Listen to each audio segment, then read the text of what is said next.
The drawing room was stiff with polish. The mahogany chairs gleamed like they had been bullied into submission, and the tea set waited with the dignity of a general before battle. Lady Henrietta Pembroke folded her hands, her rings flashing like small, smug weapons. "It is unfortunate," she said, her tone sharp as a fencing blade, "that your boy took it upon himself to strike Arthur with such vigor." Sir Reginald Smythe adjusted his cravat. His wife Eleanor dabbed at her temple with a lace handkerchief that seemed more for appearances than sweat. "Boys will be boys," Reginald said, his voice as heavy as the oaken table between them. "One cannot expect them to spend their afternoons embroidering." Henrietta's husband, Lord Gerald Pembroke, chuckled. It was the kind of chuckle that invited no one else to laugh. "Indeed, Sir Reginald. Ha! But perhaps some boys have a more brutish interpretation of play than others." "Arthur is hardly a saint," Eleanor cut in, her tone sweeter than a poisoned tart.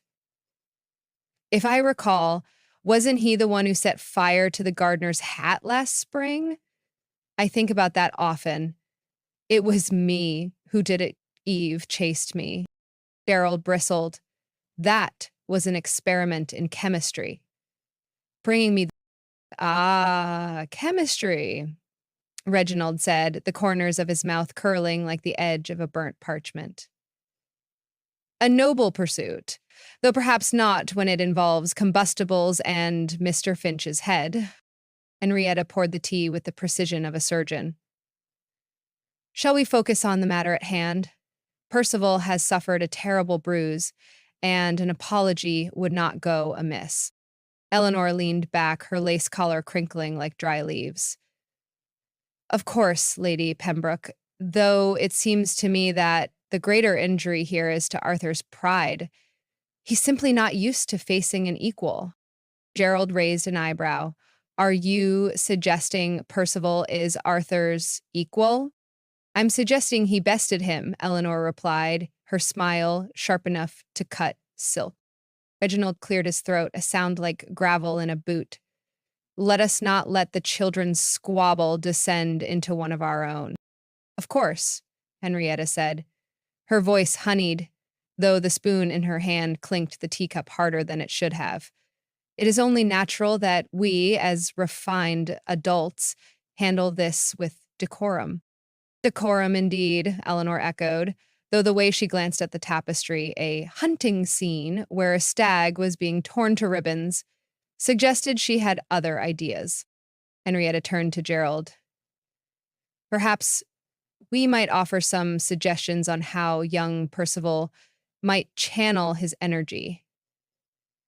Fencing lessons, perhaps?" "An excellent idea," Gerald said, "though one wonders if Arthur might benefit from lessons in humility." "Humility," Eleanor said, with a laugh that carried no mirth. "Yes, I hear it pairs well with an empty purse." Reginald's face darkened. "Lady Smythe, if you mean to insult us—" "Oh no," Henrietta interrupted, her eyes glittering like ice on a frozen lake. "Insults are far too vulgar. We leave those to the children." The conversation paused. The Pembrokes and the Smythes sipped their tea like soldiers reloading their muskets. The Smythes— the tea had gone cold, but no one dared mention it. Mentioning it would mean acknowledging that time had passed without resolution, and that was unthinkable. Sir Reginald leaned back in his chair, his boots polished to a blinding shine. He tapped the armrest as though calculating the precise amount of irritation required to break a stalemate. "Your Arthur," he began, "is a fine lad, a spirited one, but perhaps his spirit could do with some reining in, like a stallion too eager to bolt." "Oh." Gerald chuckled without humor. "And Percival would be the stable boy in this analogy, I take it?" "Not at all," Eleanor said quickly. Her tone was sweet, but her eyes had a glint, like a cat watching a bird teeter on a branch. More like the jockey, skilled, resourceful, in control. Henrietta sniffed. Control, yes, an admirable trait, though it does seem to me that Percival's control is most often directed at his peers, rarely himself. Hmm? I beg your pardon. Eleanor set her teacup down with the care one might use to sheath a knife. Well, Henrietta said, pretending to think. Didn't he once lock his Latin tutor in the pantry over a disagreement about declensions? That was a misunderstanding, Eleanor snapped. And if you'd met the man, you'd understand why a pantry was the kindest place for him. Misunderstandings seem to abound with the Smythes, Gerald said, leaning back with the smug satisfaction of a man who'd just rolled a perfect snooker shot.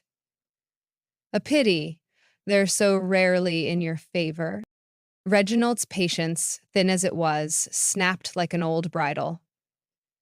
This is becoming tedious. Shall we simply admit that boys will have their scrapes, shake hands, and be done with it? I'm done with it. Henrietta's voice rose, sharp as a carriage whip. My son is nursing a black eye, and his honor. You speak of scrapes as though this were an incident over marbles. Perhaps if Percival weren't so... What's the word? Eleanor tapped her chin with an exaggerated air of thought. Ah, yes, provocative. Provocative? Henrietta echoed, incredulous. Provocative? He asked Arthur to step aside so he might take his turn with the hoop. Eleanor smiled thinly, and I suppose he said it with all the gentleness of a bishop at Sunday service. The hoop is immaterial, Gerald declared, waving a hand. The fact remains that your son struck mine. It is an act of violence, and it reflects poorly, Reginald interrupted. If we're to speak of reflections, Lord Pembroke, perhaps we might discuss your habit of indulging your son's every whim. One might say you've polished that mirror a little too brightly. Henrietta bristled. And one might say the Smythes are content to leave their mirror cracked and cloudy. The room grew quiet. Not the kind of quiet that comes from peace, but the quiet of storm clouds pressing close before a downpour. The Pembrokes and Smythes sat in their chairs like actors who'd forgotten their lines, each waiting for the other to break character. Well, Eleanor finally said, smoothing her skirts, this has been most productive. Indeed, Gerald muttered, though his jaw was clenched. Productive in demonstrating the futility of expecting sense from others. So Allie says that in getting into, Reginald stood, his chair scraping the floor like a blade drawn from its scabbard. Perhaps sense has fled this room entirely. Good day, Pembroke. Eleanor rose with a rustle of silk and lace. Yes, good day. And do try to teach young Percival the meaning of humility, if you can find it yourselves. And then she's like thrown in. Henrietta's laugh was a dagger cloaked in velvet. And do remind Arthur that strength lies not in the fist, but in the mind. Though I suppose that lesson would take root more quickly in fertile ground. The Smythes swept out, the echo of their footsteps as sharp as the words left behind. Henrietta poured herself another cup of tea, though her hand trembled just slightly. Well,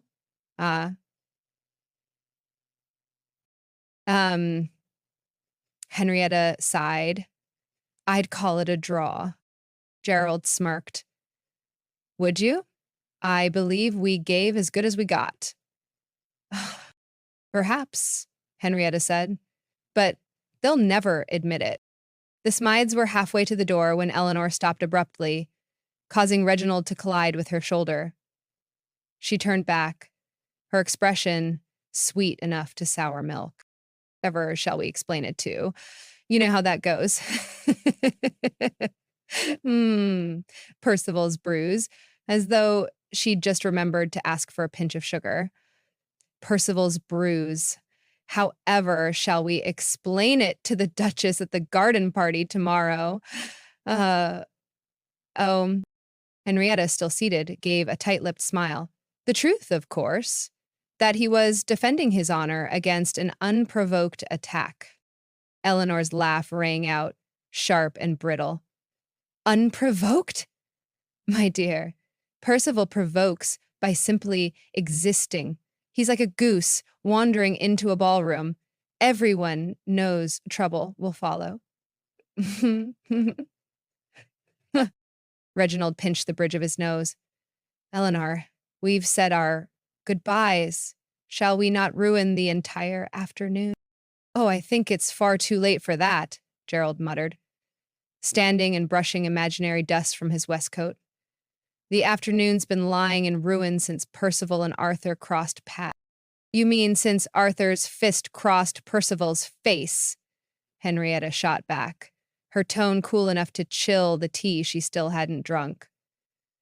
Mm, mm, Reginald turned, his cravat now slightly askew, a small but telling sign of unraveling restraint. What exactly are you insinuating? Oh, no insinuation at all, Gerald replied smoothly. I'm stating outright that your son has the self-patrol of a bull in a china shop, and your son has the spine of a jellyfish, Reginald snapped. If you'd spent less time coddling him and more time teaching him, Henrietta interrupted, her voice rising.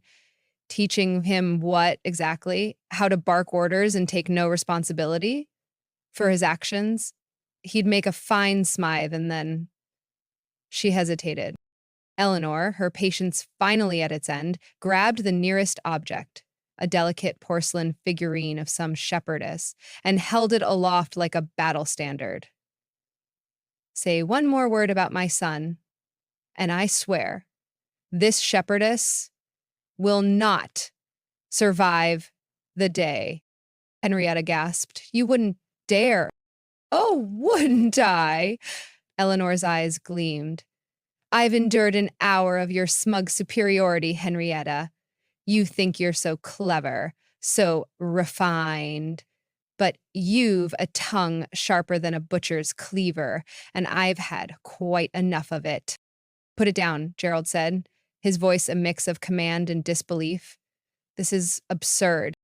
Absurd, Eleanor barked a laugh. I'll show you absurd. She hurled the shepherdess at the wall, where it shattered spectacularly. All of that exclamation and omened. There was a moment of stunned silence. Gerald said slowly, was an heirloom. And this, Eleanor said, grabbing a second figurine. A shepherd this time is about to be another casualty. Henrietta rose to her feet. If you so much as ship that shepherd, Eleanor, I'll see to it you're blacklisted from every salon in London.